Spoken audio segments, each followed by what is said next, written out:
And I think we've got to realise that we have to unite beyond the disputes.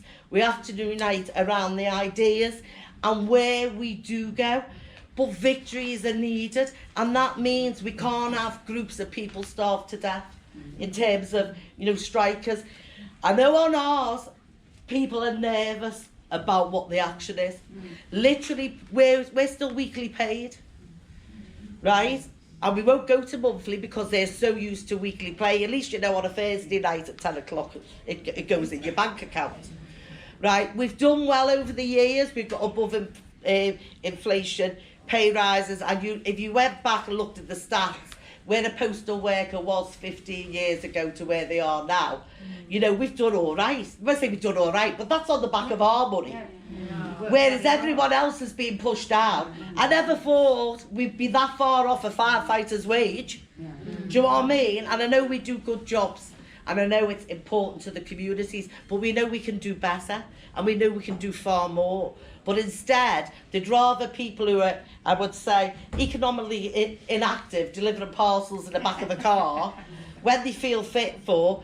I'm sorry, it's not good enough. The infrastructure has to be sorted out right across the world and the country, and we have to have in that ethos of social justice, caring for the elderly. There's nothing wrong in being disabled.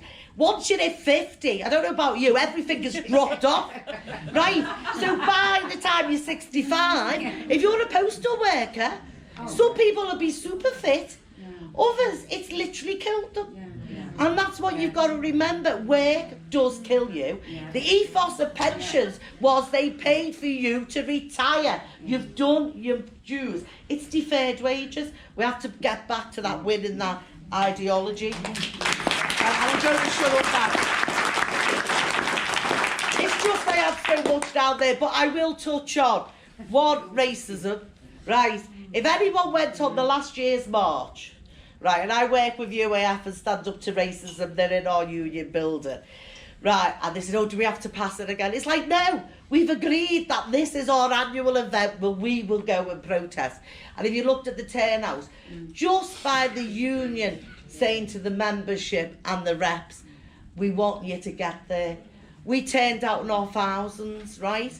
And you looked at it and it was white, male, working class people defending and fighting for racism.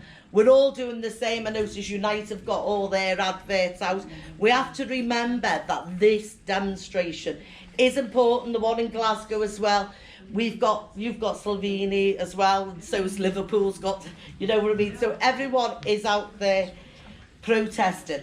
The other thing is, we've tried to, as a union, push a new deal for workers, which would cover the fact that you shouldn't have, temporary contracts, it should be permanent, 0 hours and all the rest.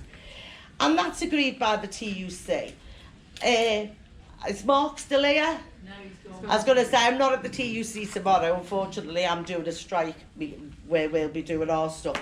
I got on the TUC General Council, just sort of, I've been told apparently it's only for a year, they'll realise who I am. First meeting I went to was after the general election. So 2 things I just wanted to raise, and it was like the General Secretary.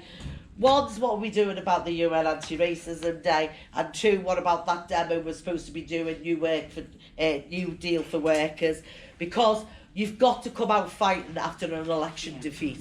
You have to, right? And you can't wait for another 5 years. So unless we're out on the streets, unless we're challenging them at every point, you can't wait. So I got up, and I say that, I'm like, it's December. If you're having a demo in March and May, you need to be organising it now. And Mark and all them come in and joined in the chorus. I walked out the meeting, and we're not doing anything, if you know what I mean. And that was sort of, and I'm like, that's the inner sanctum of the trade union movement. And I think that's where we have to start saying, you hold your leaders. It's great when we're winning and they're all there, but you have to hold them through to make sure the TUC, the trades councils, link it all up, and we have to make sure we affect everyone. We will deliver a yes vote, and we will go out on strike. We're doing a ballot that turns round in 2 weeks. Now, that is one hell of a challenge, but it will be done. But we're then in a 2-week notice for action. Not our fear, I know we'll go on strike. Our fear is we won't be going back to work for a hell of a long time because we are in open warfare after the privatisation. And we will need to all support each other, but we need to challenge where we are going as a country in the world in terms of what is decent and where do we want to be in the next 10, 20 years.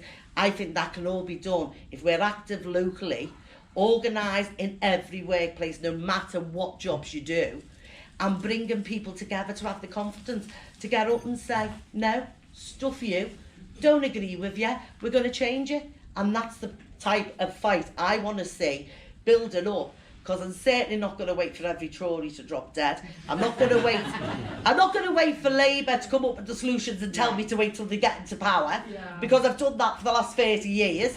So we can now say firmly, I stand shoulder to shoulder with anyone who is fighting, any single person, whether union, non-union, etc. If they're fighting the system, we stand with them and we better ourselves and better the movement to make sure we can overturn everything that's going on.